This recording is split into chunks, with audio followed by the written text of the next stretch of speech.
Žodžiu, esminis dalykas. Pamenat, apie šitą objektą buvo video, kaip čia chaltūriniai dirba ir panašiai. Tai žiūrėkit, praėjo pusę metų, o tokia situacija.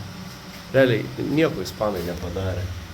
Visiškai nieko. Tai kol jie nieko nedarė, per pusę metų toliau vanduo bėga kaip bėgo. Kiauras baseinas yra, pažiūrėkit, grybas auga, pelėsis. Čia realiai net jie nepašalino supelyjusių visokių dalykų, nes čia audinys aplipęs visokiais jau neaišku kokią grybieną. Įsivaizduojat, pusę metų pravilkino. Baisu. Toliau viskas kaip bėgo, tai bėga, nieks nepasikeitė visiškai. Nors atidaryta ventiliacija pusę metų jau, tas langas neuždarytas iš 2 pusių. Tai jum realybė kokia yra. Toliau kaip drybo tinklas, taip viskas ir drimba. Mediena šitą visą supelijo, net grybas užsimetė čia. Tai įsivaizduojat, jeigu turėsit reikalų su ispanais, tai žinokit, garantinio negausite. Reikės laukti tikriausiai neaišku kiek metų. Čia net nėra ką šnekėti.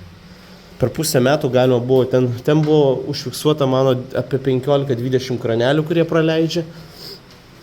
Ir jie dar įtarinėja, kad dar kažkur praleidžia. Aš sakau, tai reikėjo pradėti pradžią nuo kranelių, tada baseiną sutvarkyti ir tada jau pradėti kažkokius, būtų ištraukę drėgmę galutinai iš jūsų konstrukcijų. Ir jau galima buvo tada bandyti žiūrėti, kur dar kažkas praleidžia.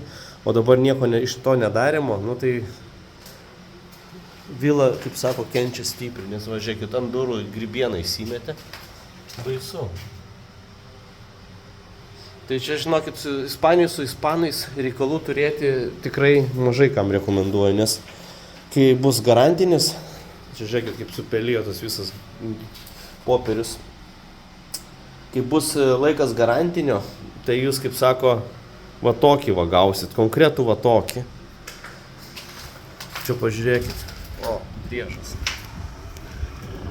Ten irgi sienos lūpasi, nieks nedaryta, matau, va čia bėga kažkoks vanduo. Žodžiu, situacija yra baisi.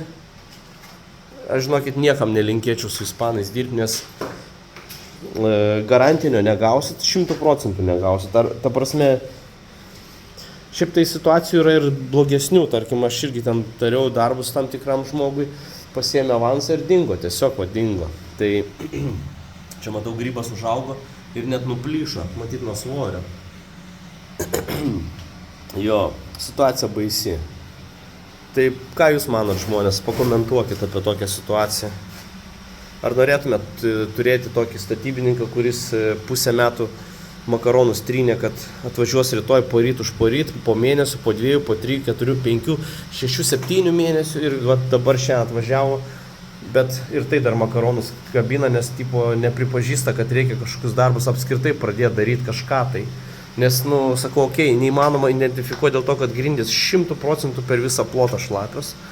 Ir kol jo šlapios, aparatas tiesiog rodo 100%. Tai per pusę metų jau galima buvo ištraukti drėgmę ir jau surasti visus variantus, kur praleidžia drėgmę.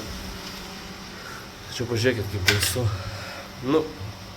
Mano palinkėjimas, kad jeigu turit problemų su pelėsiu, su drėgmė, kur praleidžia, tai kreipkitės į mus, mes tikrai padėsim. Čia Ispanijai Costa del Sol.